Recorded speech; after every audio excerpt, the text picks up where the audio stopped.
Yes, Are we live? we are live. Nee, serieus? Damn, yeah, it's live.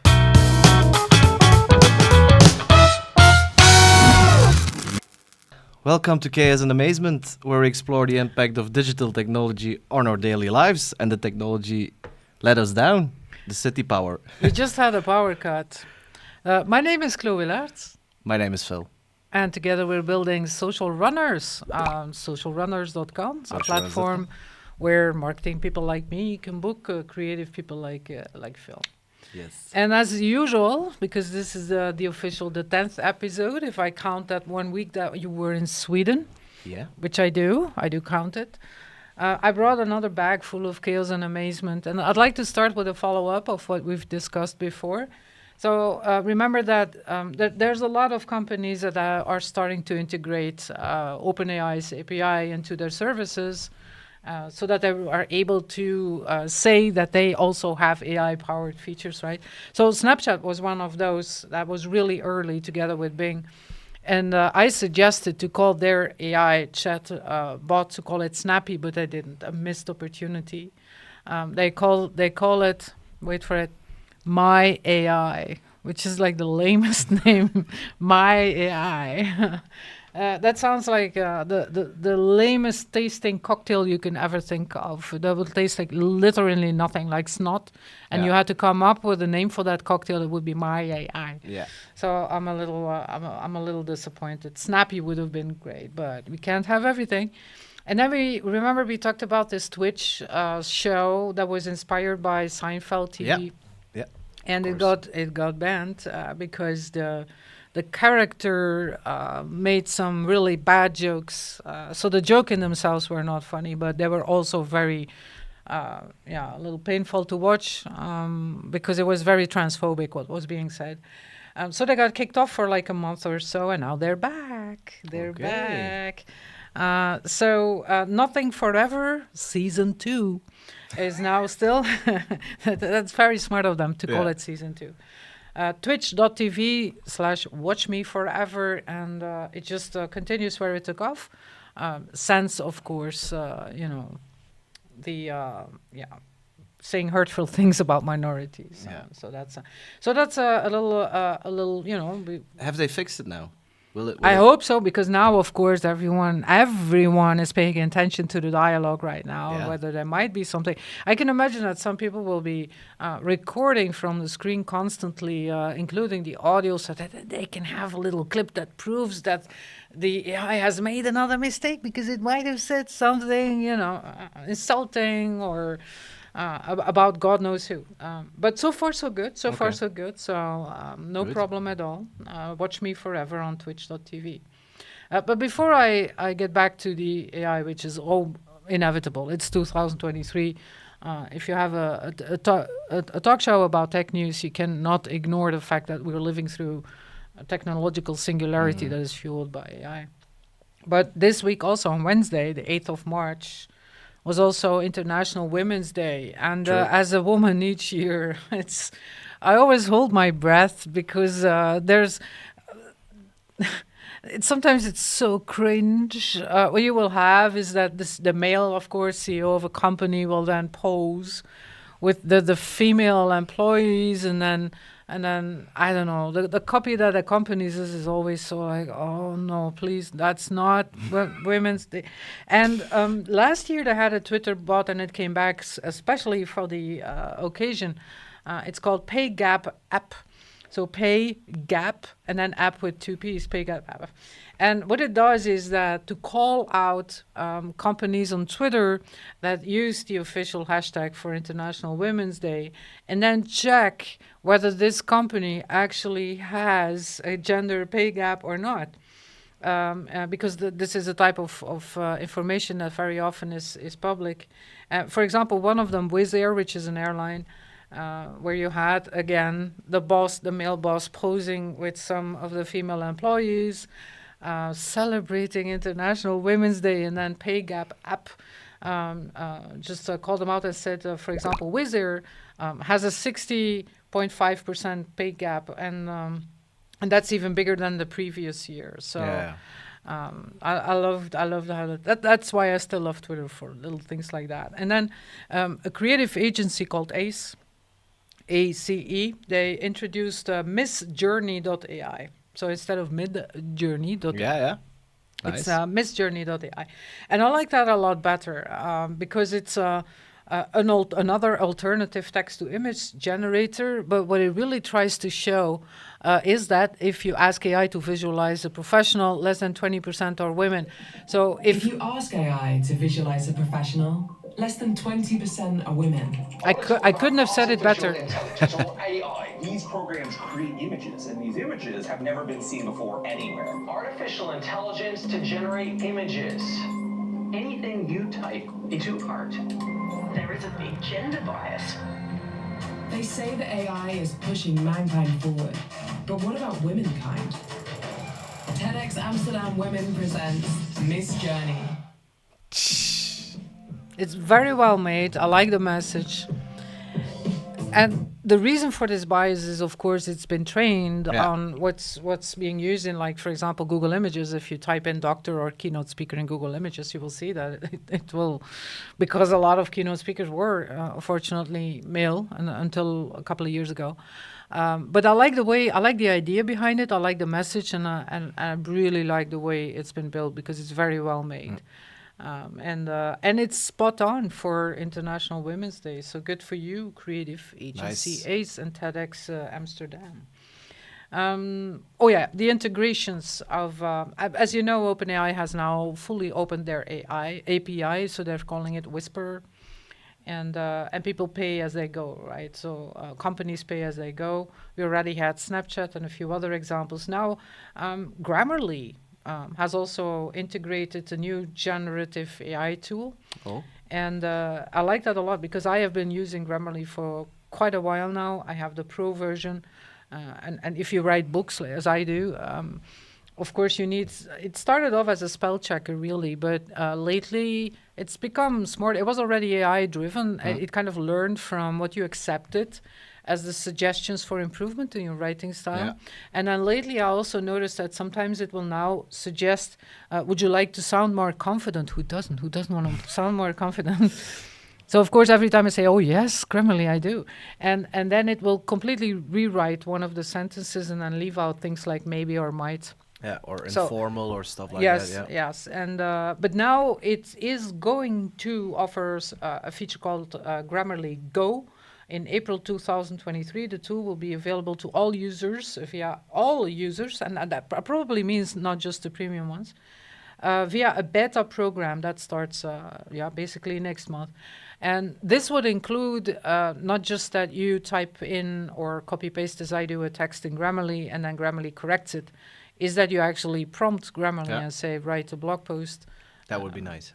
That would be really cool. I compare it to, I think it was Stable Diffusion being integrated in Canva.com, so a lot of people already use Canva.com. So offering that type of text-to-image AI inside something that already exists. So I see I see, this is very parallel to what Grammarly is doing. Yeah. With Because text. now the problem is that I go to ChatGPT, then I go from Exactly. ChatGPT to Grammarly. So Yeah, I do Yeah. the exact same thing. So that's a good one. Another one that integrates AI right now is DuckDuckGo. So as you know, one half of my students are like the 20-year-olds, and I mentioned DuckDuckGo earlier this week, and like half of them are boys, the other are girls, and then when I asked, who knows DuckDuckGo? Only the boys. So there must be a reason why they're using a browser that burns your cookies and closes that's the all of your browser. browser that burns your browser history with a simple push on the button, and then the girls go like, "Duck, duck, what?" So it's funny. So if you want some privacy while you're browsing, DuckDuckGo is your go-to browser, and it now has launched DuckAssist. Which is another AI assistant. It's very limited, I must say. Okay. So it's only limited to the app which I use because I only have an iPad and the browser extensions. And so it's a little, if there is something that it's not even a chatbot really. If there is something that could be added to the context of your whatever you're typing in the browser window, then you can see a little like a fairy tales wand, and when you click that, it will elaborate on what you were typing in, basically using a quote from Wikipedia article about the same topic. So we are all spoiled right now, of course. We want to have like full conversations, inspiring conversations and surprises and jokes. And no, so DuckAssist doesn't do that. It's just trying to be helpful by offering some more context, which is 95% Wikipedia right now. But I hadn't expected it. If you have any web service right now, it feels like everyone should have some AI-driven chatbot. So this market has all of a sudden, exploded. Yeah. I also want to give a really bad example of how you can use AI-driven APIs, and it's called newsgpt.ai. So newsgpt.ai. And not only is it a very ugly website, but the story behind it is interesting. What it claims to do, you can immediately see that the images are generated with, I think they look a little like Dolly images, Dolly, I think. But basically what it says is it claims to be a news portal where all of the news articles have been written by AI. So no journalism involved at all. Which is, I think, an interesting way of thinking about content. But then when you read the article, they're really, really crappy. And also, you read an article which is this typical AI-generated text length, which is like half a page.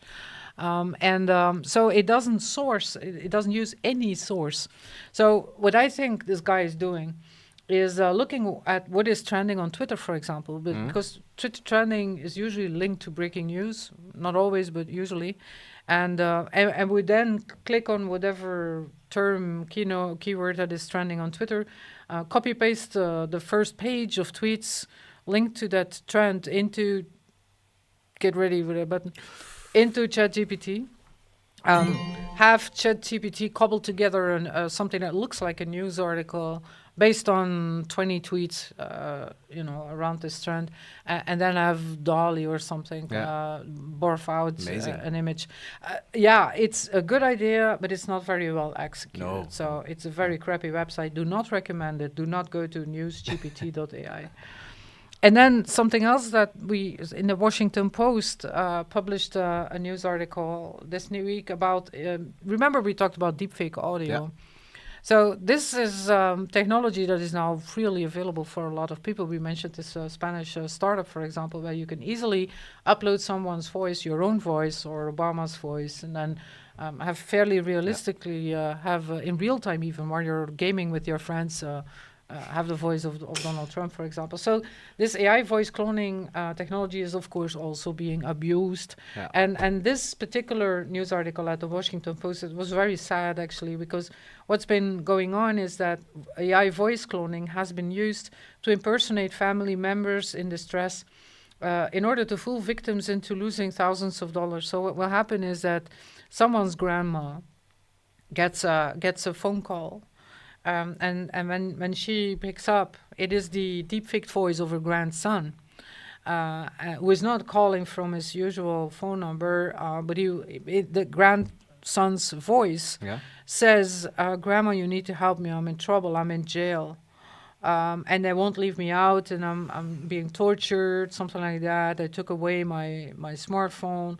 And I really need it. I want to go out on bail. Can you please wire 5,000 euros, $5,000, so I can get free? And it unfortunately it works. It works in some cases. If you can imagine that this is, even if only 1 in 10 grandmas actually wires the $5,000 over to what she thinks is her grandson somewhere in a jail in Thailand or in Turkey, it already pays off. My grandma would do it. Yours or my would, they're dead. So because but my mom, for example, would definitely not pay. Yeah, but because my grandma doesn't have any clue about the technology of this Oh, day. right. So, Yeah, of course. That makes it even worse, is the fact that they are targeting senior citizens. And then the fact that you're calling from this jail and you don't have a lot of time, you have this fear of missing out, kind of explains that maybe the quality is not always good enough. You say, oh, I got like 2 minutes. No. So that's bad, and very hard to trace down the actual criminals who are doing this. So that's bad. And if that isn't even bad enough, AI is meanwhile, while we were chatting, AI is stealing your job. So there's a new like either robots are coming for your job or AI is coming for your job. But now there's a paper that analyzes exactly which jobs are most exposed to AI, specifically language models, like the ones we've discussed earlier. So specifically language models that can generate text for you and the chatbots. Which ones what jobs are actually under threat because of these? And so the list, I was kind of surprised. I thought that, for example, lawyers or accountants would be the first ones to go, but it's not true. It's telemarketers, which should have been a job that shouldn't even be a job anymore. And then language and literature teachers. I was trained as a language teacher. That's my official diploma. That's what I am. So my studies at university were literally language and literature, and then I did an additional training to become a language teacher. So what this paper is telling me is that that type of job is under threat. I found that a little hard to believe. For me too. Because teaching is about a lot more than learning people how to write or how to read literature and appreciate it. But that's what an AI would say. And then a third type of job is historians. And I find it hard to believe that an AI, they're very good at mining and processing data and then seeing patterns in it and then coming out with something that is convincingly sounds or reads as human speech. But somewhere in between, there's something that they're still missing, is that a historian is not just processing historical data, they're also interpreting the importance of a particular event. That's why they are historians. Why is the fact that something that happened 513 years ago, 1,000 miles away, why is this still important? And that is not something you can just logically assume for something. So, and then another one, so we had language and literature teachers, and then it also says law enforcement teachers. So I'm not sure. So a law enforcement, probably they're the people who train like the law codex. enforcement. Oh. I think that's the codex, no? Yeah, where you're supposed. Yeah, of course. Yeah, I don't know. There's a lot more to training people in law enforcement than just telling them that there's law 12b passage to. There's a lot more, because I know that people who are being trained in law enforcement, there's one of the most important things that they are being taught is how to handle situations with difficult people, drunk people, mad people, and that is not something that an AI can do. However, speaking of this, there are algorithms being used by governments to assess whether someone is a potential dangerous person or about to do a terroristic act. So that is technology that is already being used, for example, based on their behavior and the traces that they leave behind and the people that they hang out with, and also based on the way, even if you don't know who is walking in the street, but also based on the body language. Is this someone who might all of a sudden take out an axe and then start trying to kill people, which happened, unfortunately, a couple of times in the past years. But it's not even that technology. AI is now being used in the United States to detect welfare fraud. Oh.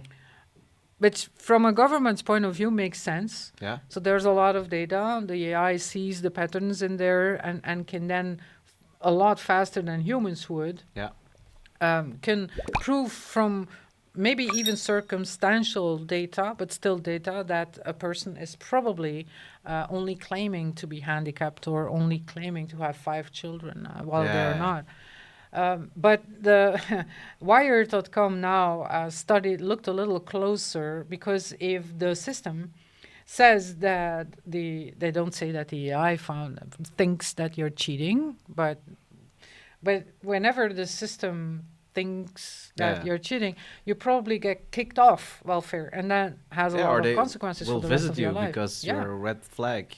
And yeah. so they're not being transparent about why you're being kicked off, or how they found out, or why they think that you're cheating.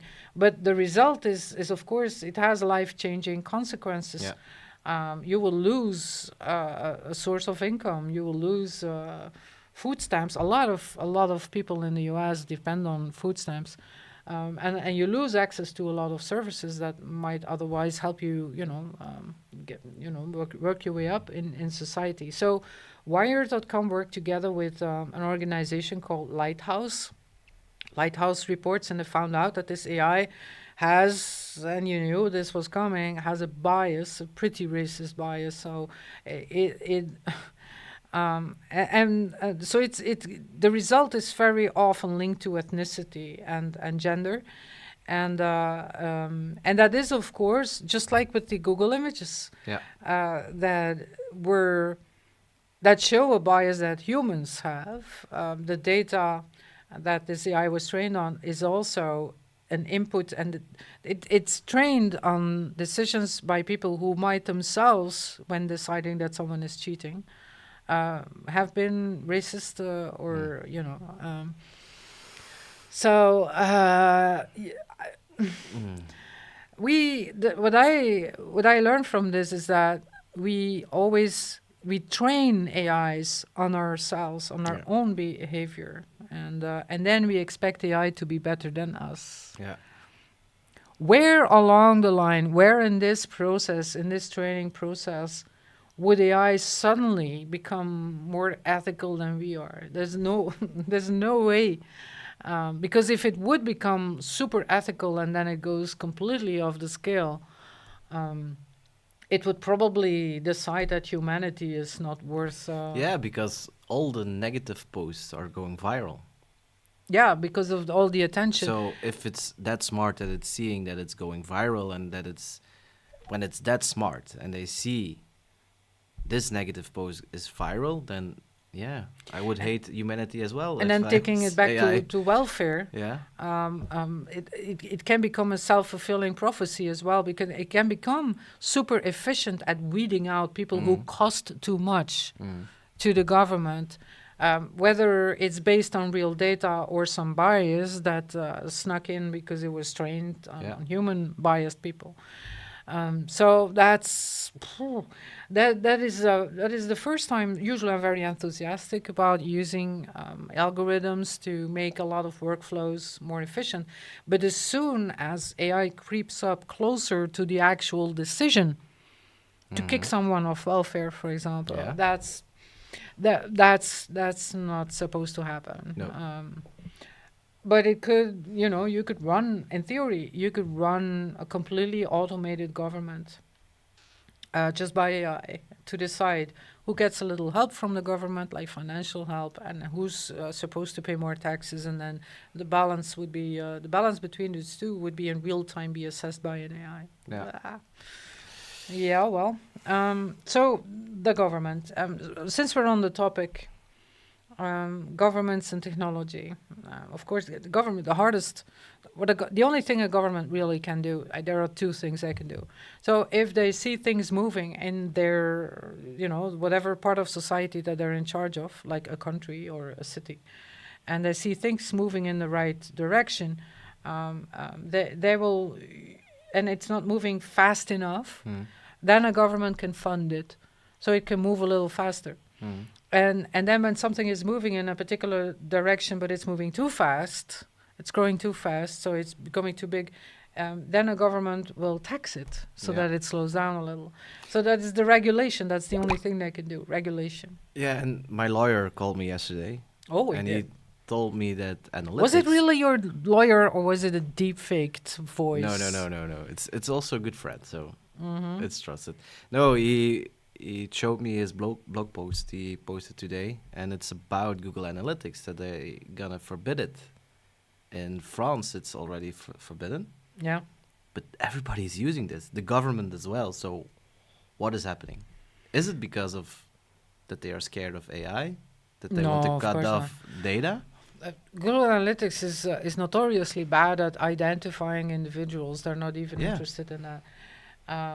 Because they remember Google Plus, that was the last time to try to link someone's identity to their behavior online. So I don't like this panic. I'll get back to that when we talk about TikTok, because there's a similar panic now in Europe as well about governments becoming very nervous about tech giants, and that includes Google.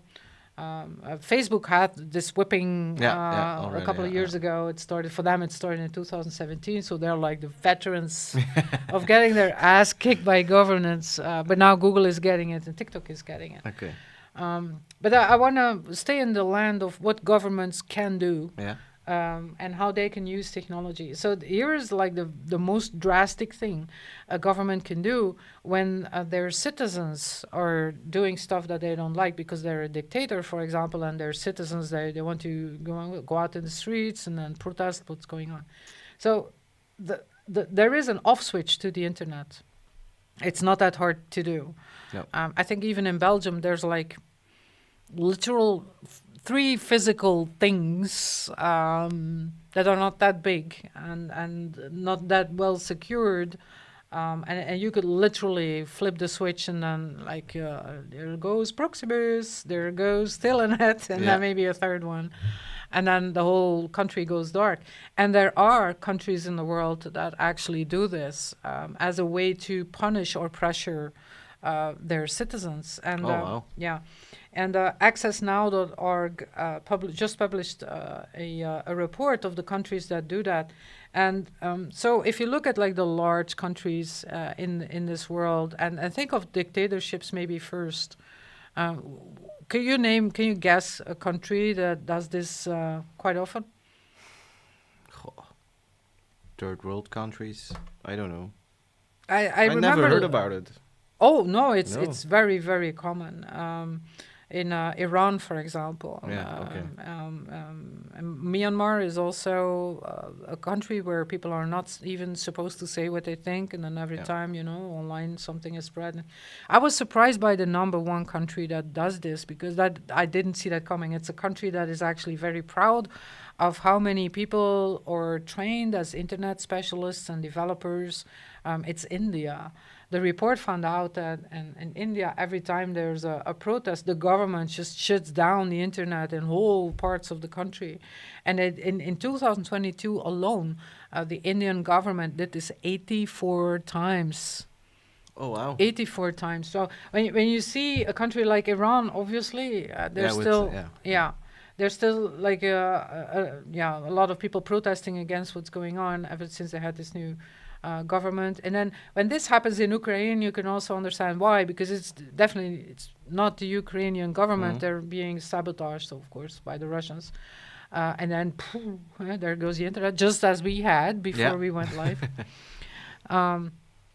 But India surprised me a lot, that they're actually using it as a political weapon to shut people down. Shut people down, shut them up. And if you want to shut up someone, you should down the internet. So, and the thing is that it's actually very stupid to do so as a country, because Statista.com, great website for statistics, as you know, they published a chart and they calculated how much shutting down the entire internet for a country, how much that costs to the economy, because all of a sudden, it doesn't matter where you are, but just imagine India, there's no internet. So immediately a lot of, a simple bakery, for example, they couldn't accept payments anymore, because even when you pay with a card, the reader still needs to be so connected. Wi-Fi, So it's not just like websites and e-commerce, no emails, no communication.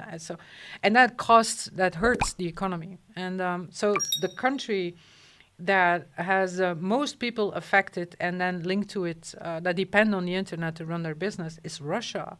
And then also only in 2022, the Russian economy's shutdowns, whenever they throttle laws shut down the internet, they affect 113 million people who just all of a sudden are like, they're mute and blind, but their hands are also bound. They literally can't work. So this is costing the Russian economy in million US dollars, 21,590 million dollars. Yeah, I can't even wrap my head around it. So it actually bleeds money.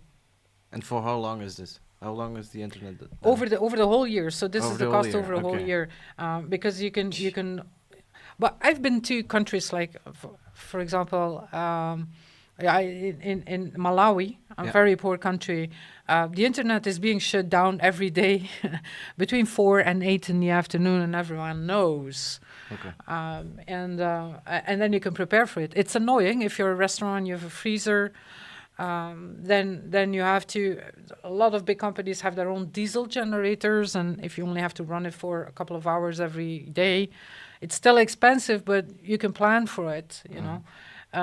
While every time there's some people protesting in the streets, that triggers like a nationwide internet shutdown. Crazy. Even if the government, in the case of Russia, knows that it bleeds money for them, that it hurts the economy, and then still flip that switch, that's just something that I really don't understand.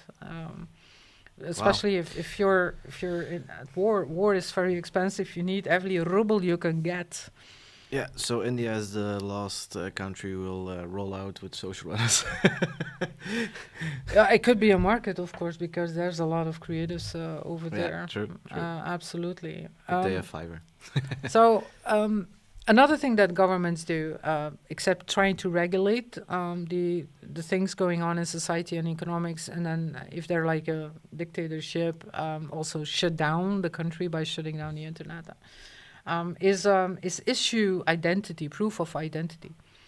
Identity, that's a concept that's been on my mind for 10, 15 years. One of my books is just about the link between social media, online identity, and online reputation, because if you want to prove that it's really you in order to get welfare, for example, it has to be, you have to show an ID card. And we're all used to it. The Belgians have an ID card, they always have it with them. But in the United States, of course, they don't actually have an ID card. No, there's no such thing as a United States issued ID card. But they always have their driving license. They have their driver's license. Okay. But that means you don't exist if you don't have it, which is really weird. Yeah. There are some other ways to prove your identity, but it's, for example, you have your social security number. That's another thing that is linked uniquely to you. But if all you have to do to prove who you are in order to get welfare, for example, is type in your social security, you can imagine that this specific holy number is very often stolen by people who commit identity fraud, which is a lot harder if you ask people, as it's being done in Belgium, is to literally use this plastic card with a chip on it to prove that it's you. So identity has been an issue, and usually it's the government who issues proof of identity. That's one of the many roles that a government has. TechCrunch has an article about a company called WorldCoin. And you never guess who started this company. You'll literally never guess. It's someone I've mentioned a couple of times before, but he's so often in the news in the past, since the end of November, that I think we should add him to the swear jar as well, his name. But I don't think you can guess who is behind WorldCoin. Who is the CEO? Who is the CEO? He's the CEO of a big company. A button-related company. Yeah, the OpenAI. Yeah, it's OpenAI CEO. His name is Sam Altman. Sam Altman. Okay, I will remember.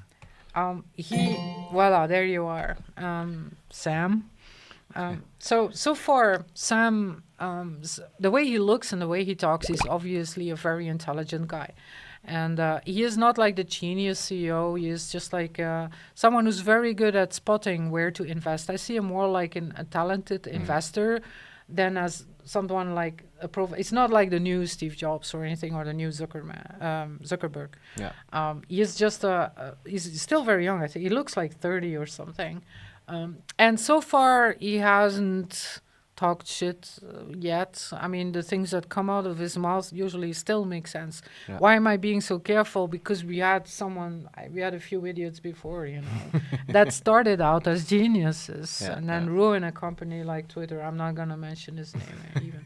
So this guy Sam, who is like the CEO of OpenAI, which is like, wow. I mean, he could have just coasted it out for the rest of the year and then only do like very safe press releases. But it turns out he's actually involved in a number of other projects. And one of them I'm not going to talk about. Maybe it'll come back, but he's also invested in a company that helps billionaires become 150 years old by reversing the biological aging process, which I think is bullshit. But maybe he's right. That's one of the company. But the other one is WorldCoin, which I think is a lot more interesting. WorldCoin, I think the official... it's not .ai, it's worldcoin.org, which is... I mean, it could have been .ai.worldcoin.io or something, but it's just worldcoin.coin. And is it crypto? .org. Well, yes. It has a three-part mission. The first, number one, to create a global ID, which is why it caught my eye. A global ID, that's interesting. Like a world passport that you can use to log in online. Nice. Number two, a global currency, Okay. which is obviously blockchain-based.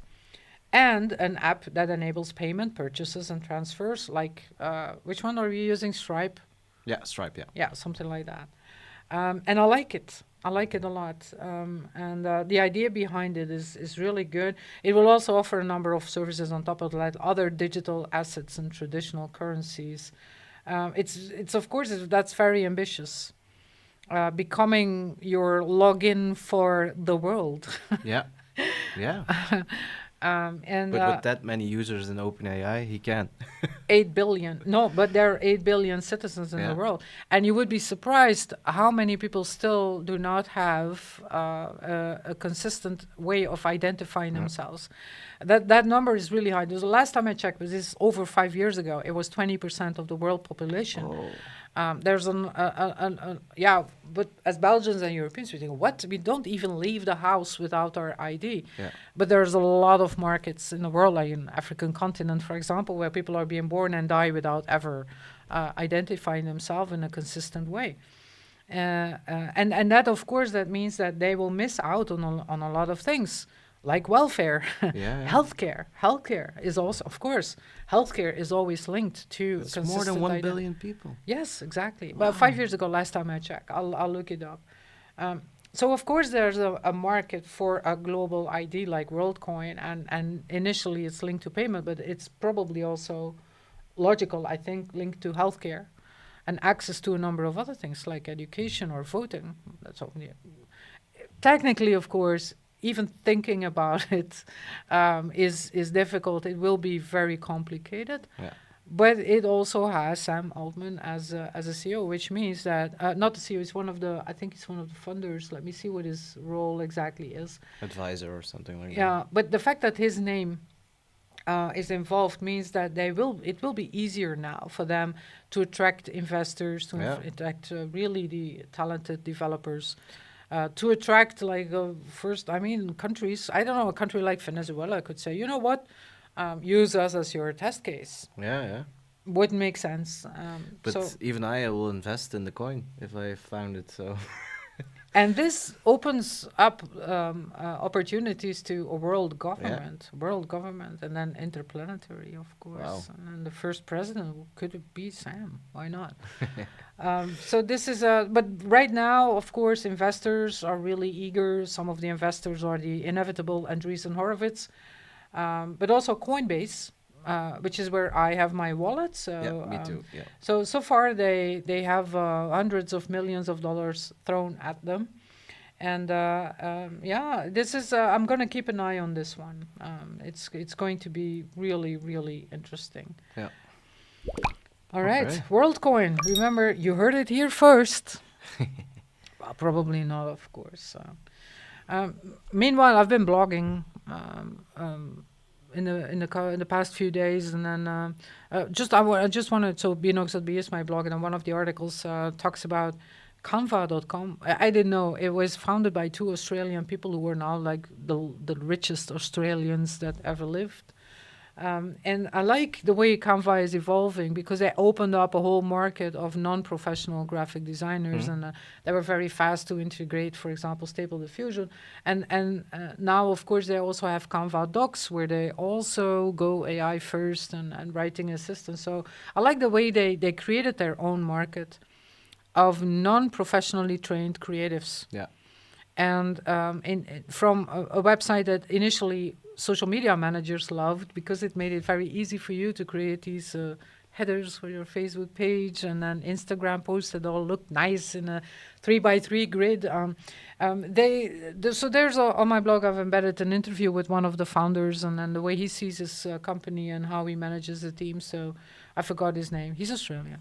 But I think the most interesting thing that happened in Flanders, which is our neck of the woods where we live.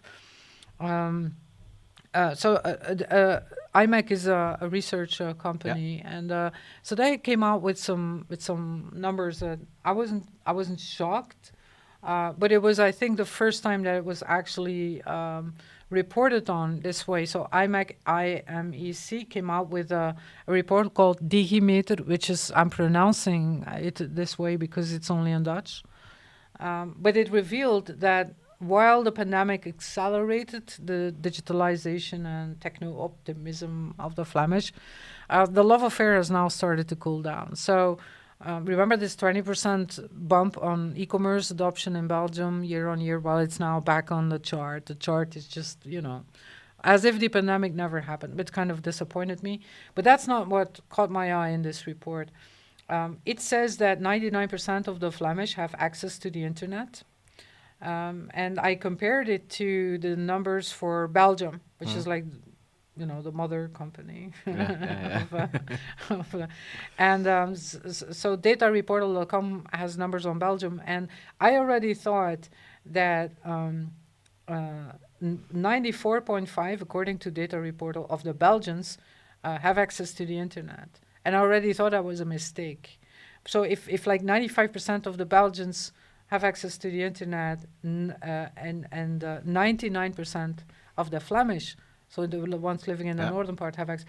So if both have this numbers this high, this means that literally everyone is online.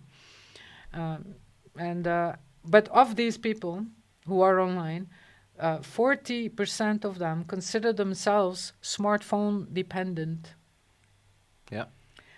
So do you think you're and so 40% say I can't live without my smartphone, and 27% even see themselves as addicted, which is a lot. That's that's one in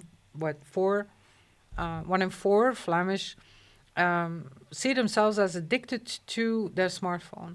And then again, I also compared it to numbers for Belgium, for example, is that smartphone mobile app users. So if you're addicted to your smartphone, I was curious, first of all, what are the apps that everyone in Belgium is using? Facebook, Twitter, Instagram. Yeah, yes and no. Social media, no?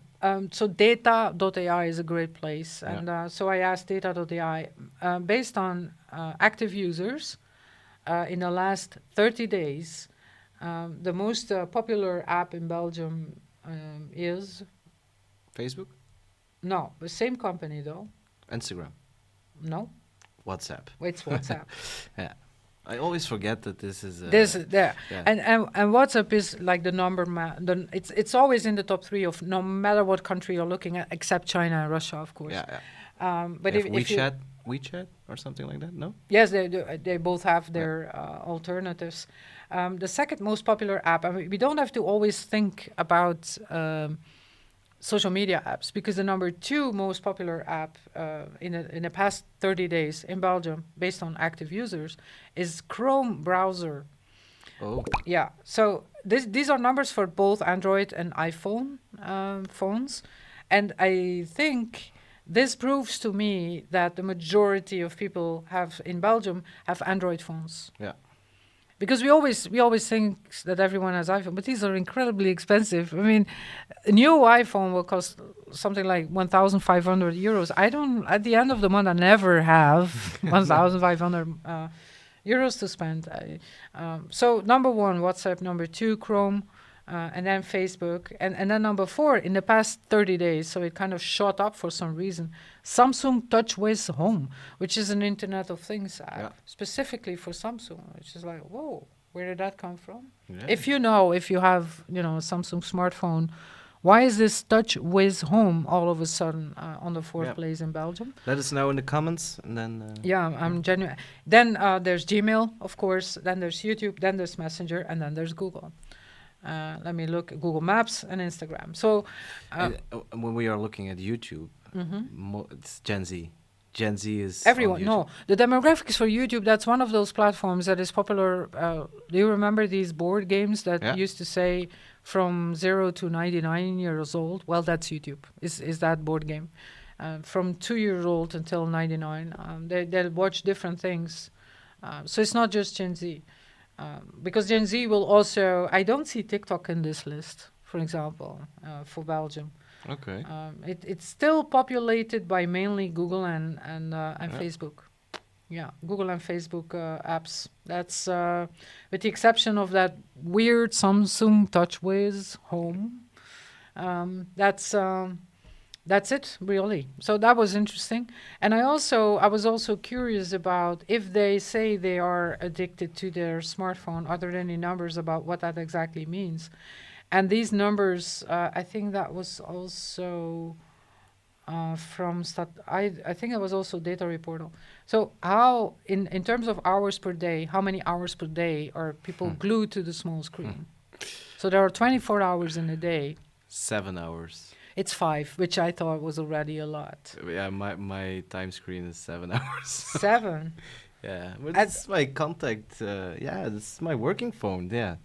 And can I say? So I was a keynote speaker this morning, and I talked about this, and I asked, raise your hand if literally the first thing you do when you open your eyes in the morning is not get your feet out of bed or go to the bathroom as we used to do, but is to check your smartphone, and all the hands went up.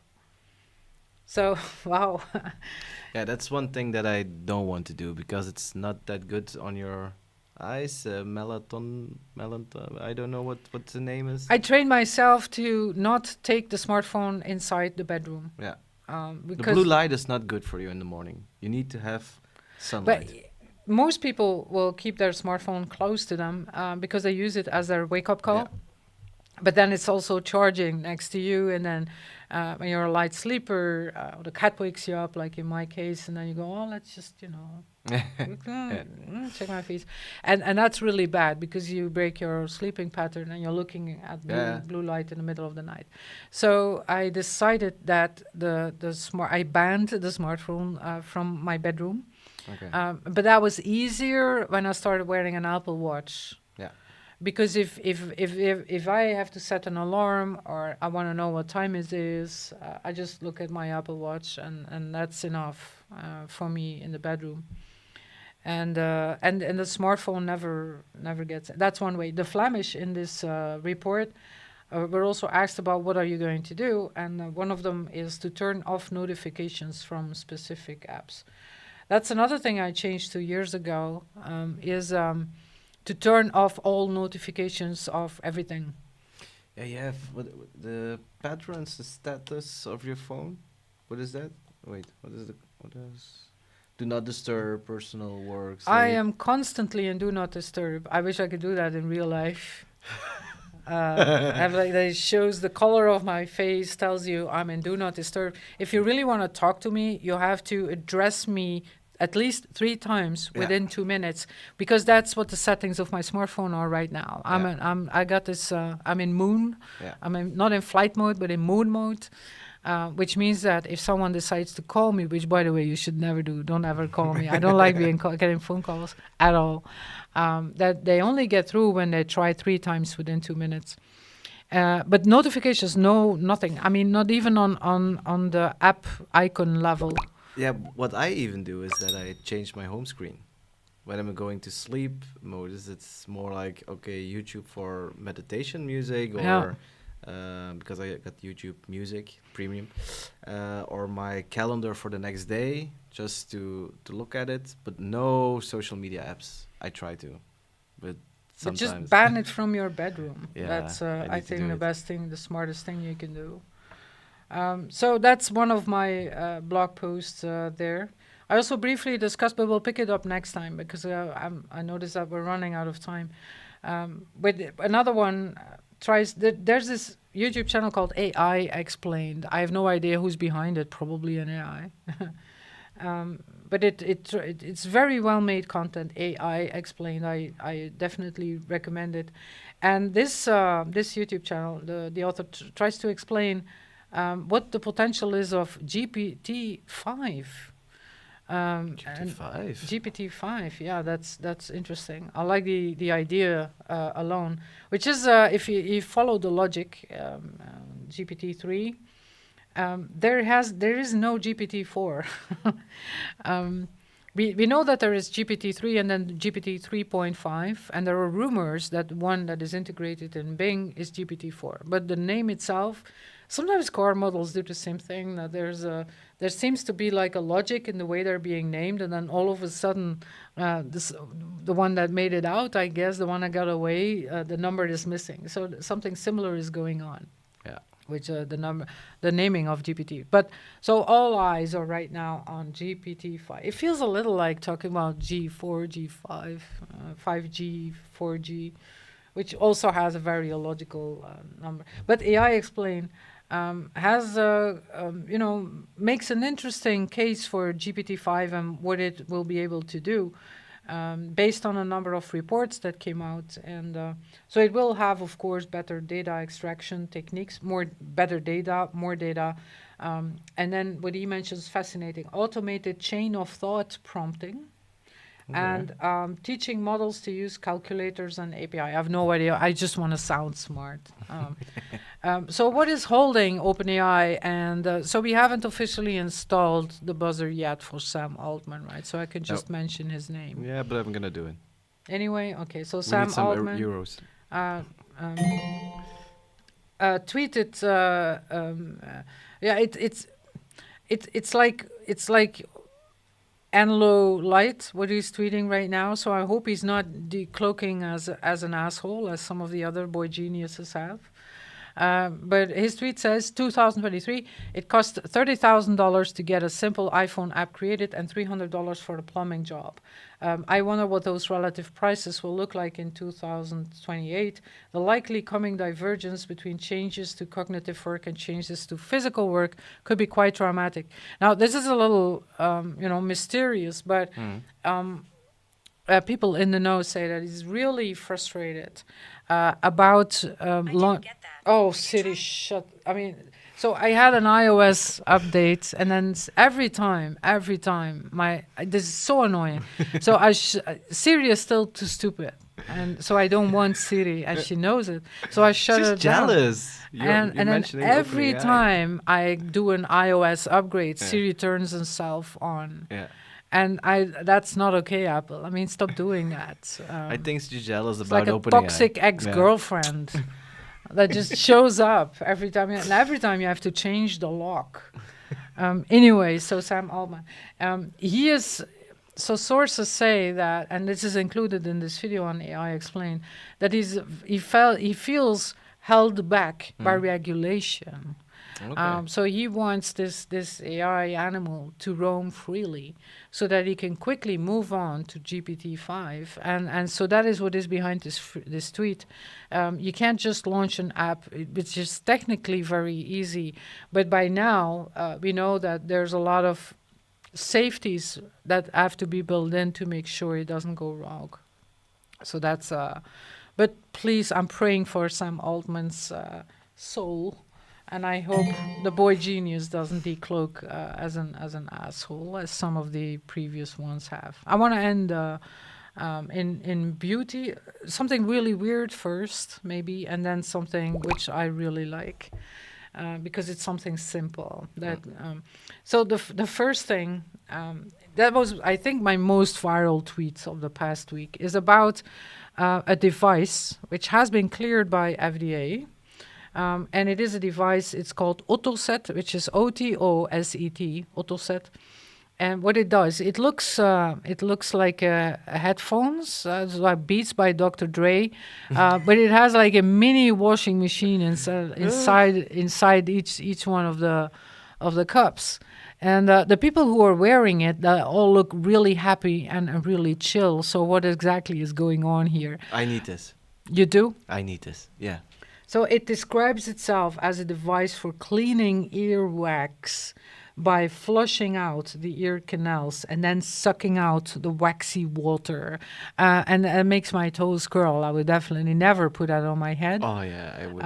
But most of my Twitter followers were really enthusiastic about it, and then was like, shut up and take my money. What I like about it is that I can imagine that it's very calming to have this warm, I hope it's warm water and not like ice cold water that is being jettisoned into your skull. Like that, I really don't like it when I don't even have like earplugs or in-ear because I don't like the idea of something inside my head, in the skull, like in my ear canal. I don't like it. But so this particular, since I look so happy wearing it, but you see also the disgusting stuff that is coming out. You see? Yeah. You get like a thorough cleaning of the insides of your ear canal this way. But I can imagine if it makes people so happy to getting their ear canals cleaned like that, why not add a little music, like ambient music, or if you're into death metal, you could do that, or some weird Japanese experimental music while you're doing that. Okay. So how much would you be willing to pay for an OtoSet ear cleaning system in euros or dollars? 149. Well, then it's not for you. It's like 2,000, 3,000 euros. Yes. So it's and then even like not everything. So you have to the little plugs themselves. You have to change every time, of course, because otherwise you're getting free earwax from a stranger. Every time you use it. And then the cup where the water is slushing inside, so it's transparent, the washing machine part, that you can rinse out and reuse. I don't like it anymore. You don't? No, what a price. I know. But it's clearly a medical device, so it will be used by doctors or hospitals. And then the last bit I want to talk about today is called ASD_FJKL_. Yes, you heard that right. ASD_FJKL_. Why on earth.com? And so what exactly is this thing? Well, it is a web page, but it's made for one thing. So if you scroll down, you will see that there's this empty field where you can type in something, and all it does is that it enables you to type in something that you really want to get rid of, and then just push the send button, and then it's like screaming into a void. Okay. And then nothing happens. And Okay. I really like that because some days are like that. Yeah. When you want to type in something in all caps, which is shouting, of course, as you know, and you just want to say something that where it's not socially accepted in any way, if you would say that or text that or email that to someone. But there's one place on the internet, and it is ASDFJKL_.com. And if you want to get rid of it, you know what? It's like you have in Jerusalem, you have this, what is it called? A Wailing Wall, something like that. Yeah. If you just want to get rid of something, you write it on a little paper, roll it up, and then stuff it inside. And then, it's with God. Yeah. And God keeps your data secure, I hope. And then you're rid of this thought. Or you could write it on a little paper, and then burn a little paper, but then the fire alarm is triggered, and then everything's wet, and so Yeah. misery. This is a cool place. You could just type it in, scream into the void, push the send button, and you're rid of it. That's all. So it's a little bit of a palate cleanser I wanted to end with. Okay, nice. Are there any comments we should take into account? Amazing. Amazing. So, yeah. Who said amazing? Timmy. Thank you, Timmy. Ja, en Gaanders. Oh, all right. You know Timmy. Well, yeah. we'll be back next time. So our apologies that we didn't go live at 17 CET. But we had a good excuse. There was a power cut, and then the internet went down. The whole city went down. The whole city Yeah. went down. The lights were orange. Was that because we talked about governments who will shut down the internet Yeah, whenever maybe. you're a citizen or not Maybe. misbehaving? The plot thickens. Yeah. Thank so you for listening. On that note, Yes. we're going. Bye-bye. Till See you next next week. time. Love you.